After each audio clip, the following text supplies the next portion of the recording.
this part, if we want to use the pump to pump water from lower reservoir to the upper reservoir. Okay, just show the concept how can we apply pump with the branching pipe. Okay, if we want to pump water from a reservoir to another reservoir, so we need to know the pump characteristic that we're going to learn later on about the pump characteristic.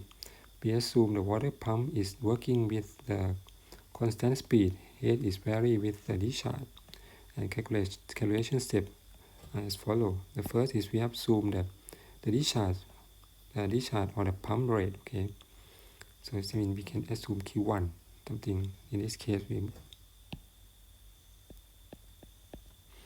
pumping rate from the pump. The next step, calculate the level of the hydraulic gate line at the suction of the pump. Okay, so we need to know what is this point is the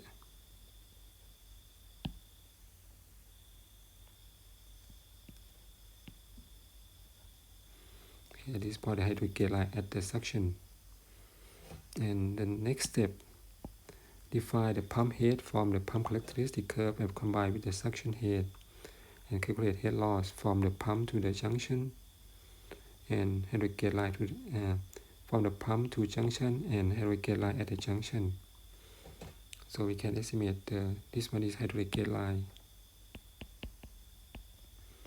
Okay, from pumping head it decreased to the junction. And the next step, from the elevation of the hydraulic gate line junction, calculate flow from junction to reservoir 1 and 2.